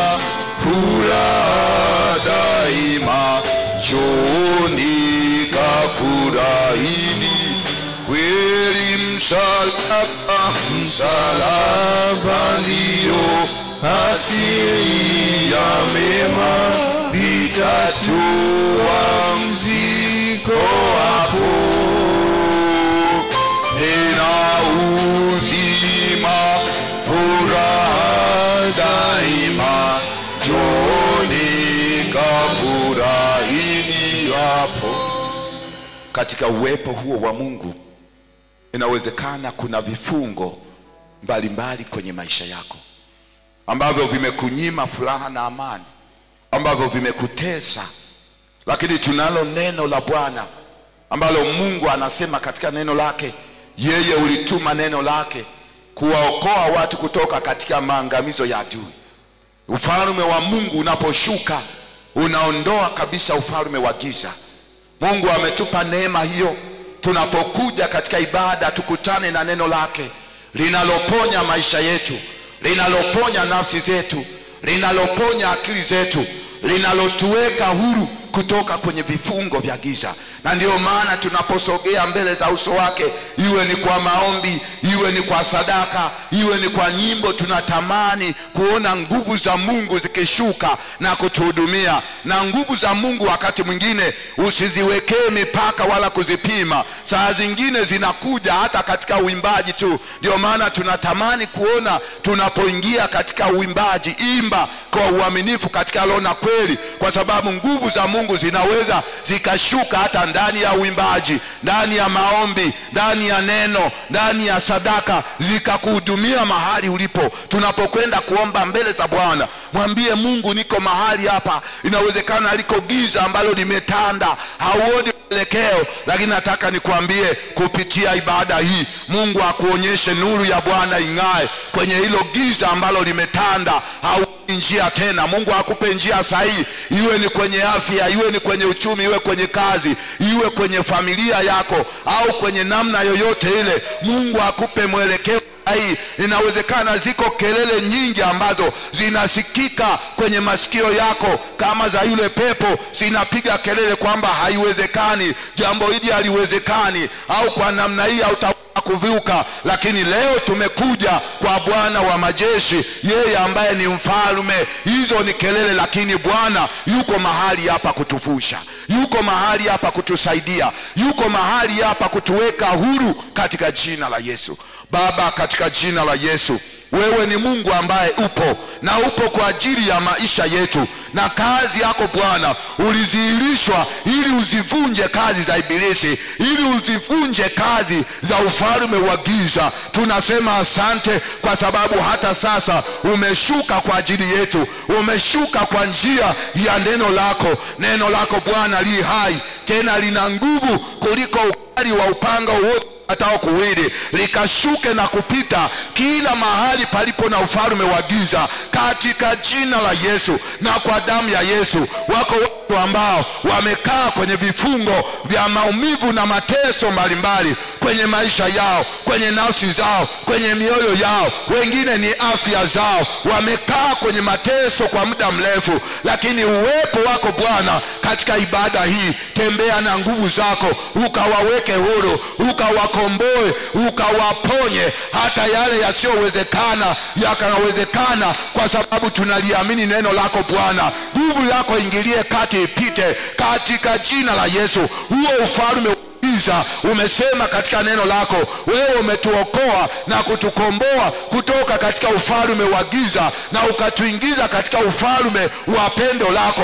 Asubuhi ya leo ninawakomboa wote kwa damu ya Yesu, waliofungwa na nguvu za giza, waliofungwa na ufalme wa giza kwenye maisha yao ya kiroho mpaka na ya kimwili. Ninawatoa huko katika jina la Yesu, na tunakamata nguvu za giza kwa namna zake zote, kwa namna ambavyo zilipata uhalali. Tunazinyang'anya hiyo mamlaka na huo uhalali kwa damu ya Yesu Kristo.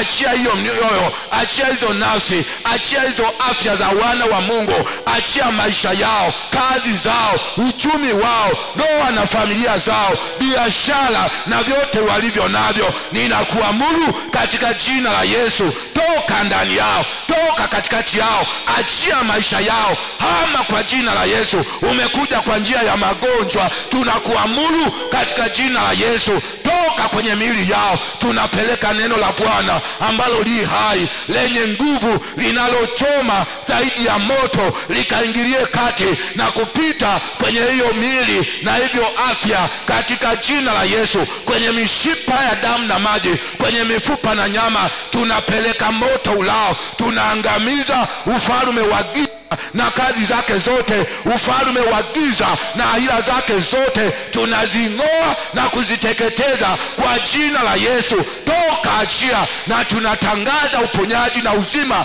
na afya ikarejee. Tunatangaza baraka ya Bwana kwenye maisha ya wana wa Mungu, kwenye maisha yao, katika kila hatua. Mungu kasimame pamoja nao, hilo giza liwaachie, hilo giza liondoke, maana wewe ni nuru na ulikuja ili uwe nuru ya ulimwengu, ili watoto wako watembee kwa amani, watembee kwa ujasiri, watembee kwa furaha katika jina la Yesu. Mwezi huu wa 10 uwe ni mwezi wa kuwashangaza watu, uwe ni mwezi wa kuwashangaza wale ambao walisimama upande wa giza, kuona kwamba maisha ya watoto wako yanadidimia, yanashindwa. Nasi tunatamka baraka zako juu ya maisha ya watoto wako, juu ya kazi zao, juu ya uchumi wao, kwenye afya, kwenye ndoa, kwenye uzao, kwenye masomo, kwenye mipango, kwenye huduma, kwenye maisha yao ya kiroho. Tunatamka baraka kwa jina la Yesu.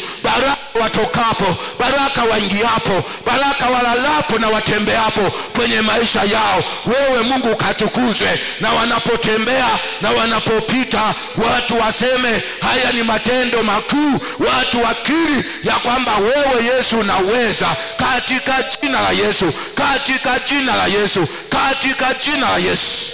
Baba, neema yako iliyotufunika itutoshe juu ya maisha yetu, iende pamoja nasi, iende na watoto wako, iende katika kazi zao, iende njiani, iende kwenye kila hatua ya maisha yao, kwenye mahali zao, kwenye maisha yao siku zote. Bwana, uendelee kutukuzwa katika maisha yao. Mwezi wa 10 uwe ni mwezi wa kukushangilia, uwe ni mwezi wa habari njema. Hata yale yaliyoshindikana yanawezekana sasa, kwa sababu Bwana upo uliyekuja kututetea na kutuweka huru. Uwe ni mwezi wa habari njema, na wataifa wakashangae, wakatangaze ukuu na uweza katika maisha yetu, na sisi sote tuendelee kukutukuza ya kwamba wewe ni Bwana.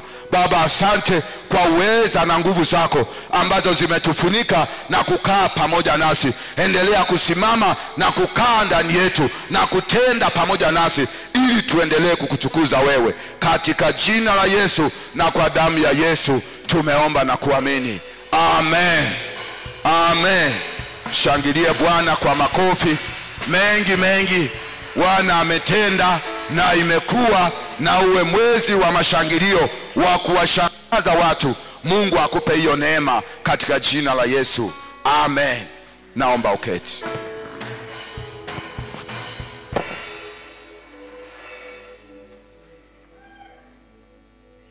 Ongeza makofi mengi kwa Bwana Yesu, ongeza makofi mengi kwa Bwana Yesu.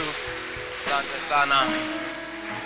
Shukuru sana mchungaji wetu, kiongozi na mkuu wetu wa jimbo. Asante kwa ujumbe huu ambao umetoa asubuhi ya leo. Mungu akubariki sana. Ongeze Bwana Yesu makofi mengi, Bwana Yesu makofi mengi. Asante sana. Tumebaki na toleo letu moja. Toleo letu la shukrani ya pekee kwa Wakristo wote kwa basha zetu hizi zote. Kwa ya imani mtatuongoza kwa wimbo na kutuongoza kutoa. Tumshukuru Mungu. Shukrani ya pekee kwa Wakristo wote. Karibuni kwa ya imani, naomba karibuni tuweze kumshukuru Mungu wetu.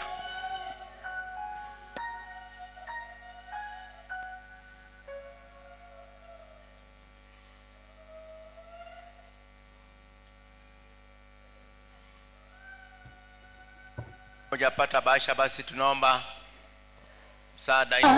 Umetupusha Yesu na jali, umetulinda Yesu na magonjwa.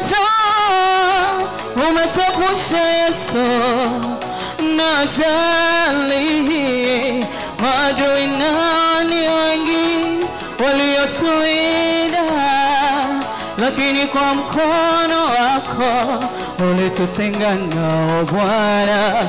Maadui nani wengi waliotuwinda sisi, lakini kwa mkono wako ulitutenga nao Bwana.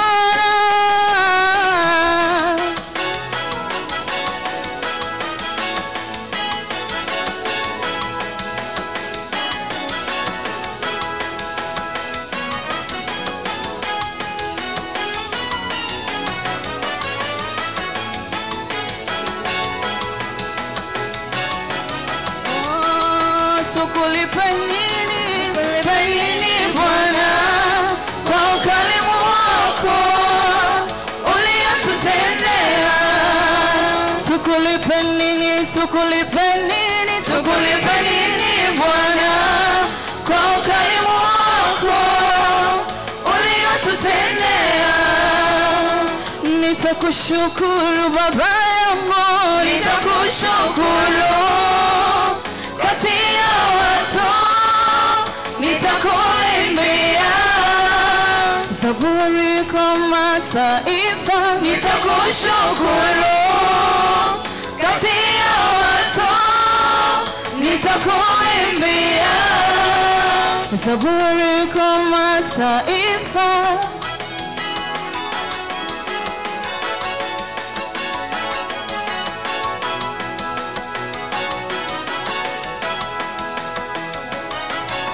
Tunapaswa kumshukuru Mungu,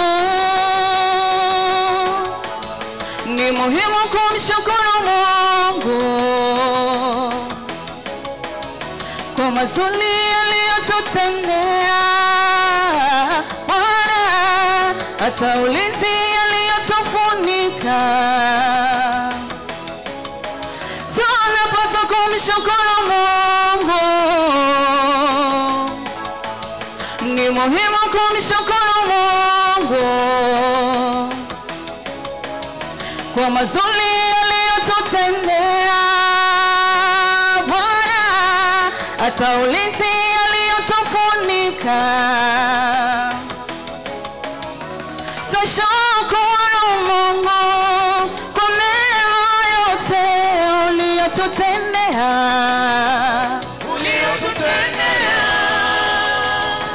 Tushukuru Mungu kwa mema yote uliyotutendea. Shukrani zangu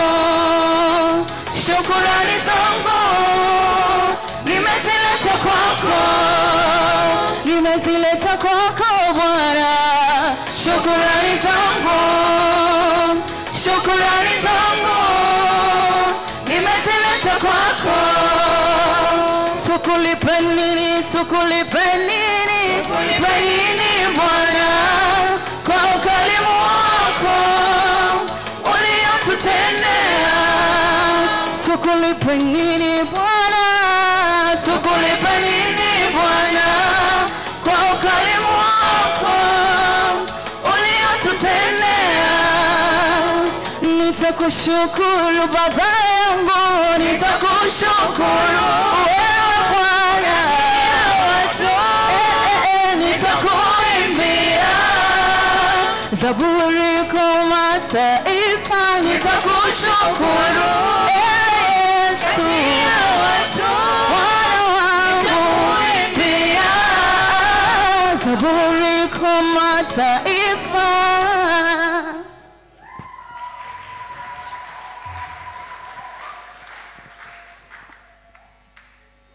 sana. Salamu Yesu Bwanangu, wewe uzima wangu.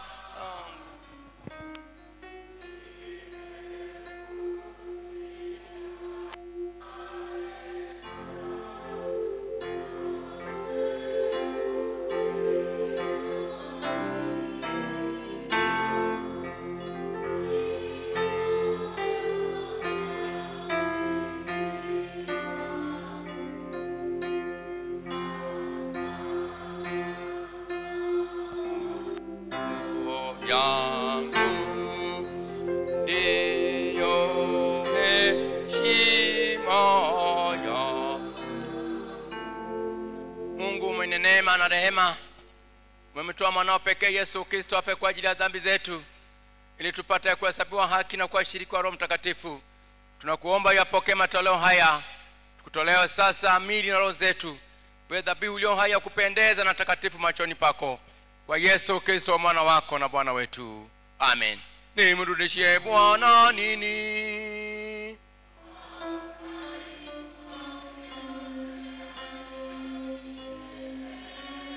Nitakipokea kikombe cha wokovu.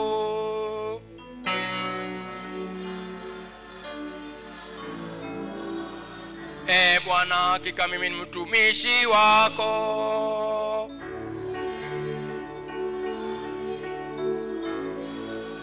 Nitakutolea dhabihu ya kushukuru.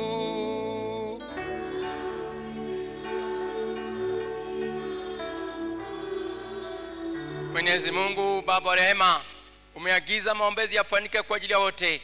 Tukuomba uliongoze kanisa lako takatifu, ili lidumu na kukua katika umoja na ushuhuda wake ulimwenguni mote. Imani yetu izidi. Tunaiombea serikali yetu, ipe neema, tuongoze katika mema yote.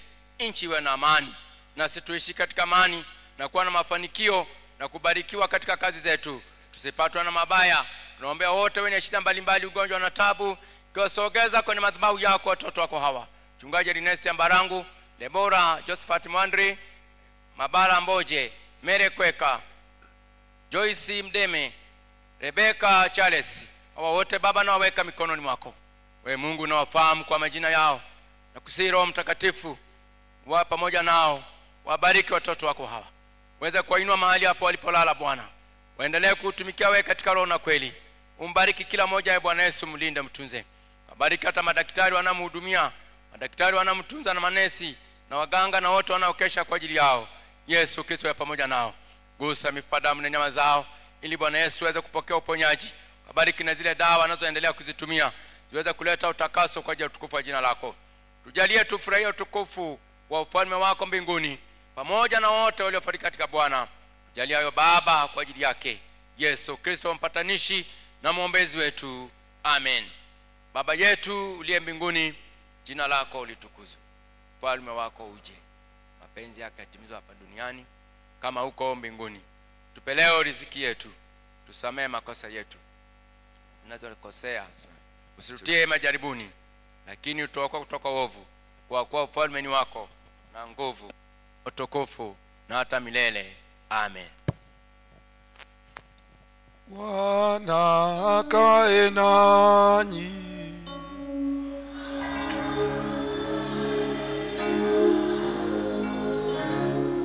Tumhimidi Bwana.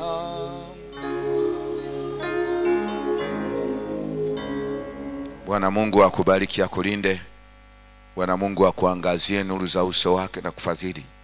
Bwana Mungu akuinulie uso wake, akupe amani yake. Bwana akubariki utokapo, na Bwana akubariki uingiapo. Na Mungu akawe pamoja nawe katika wiki unayoiendea na mwezi wote huu wa 10. Bwana akakufanikishe katika njia zako zote, katika jina la Mungu Baba na la Mwana na la Roho Mtakatifu. Amen. Amen.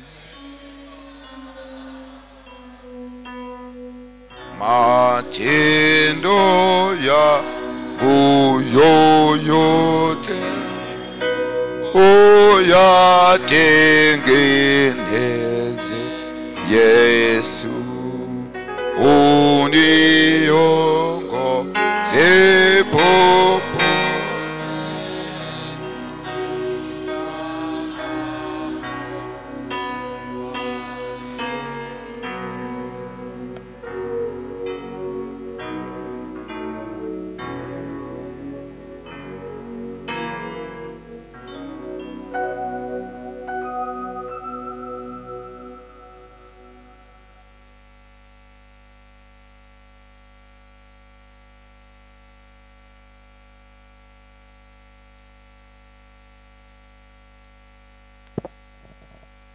Bwana usikie kuomba kwetu.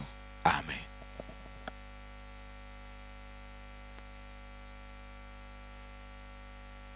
Nisa Bwana Yesu asifiwe. Chukua nafasi basi kuwakaribisha wageni waliofika pamoja nasi katika ibada yetu hii ya kwanza. Karibuni wageni. Karibuni wageni. Pamoja nasi katika ibada ya kwanza.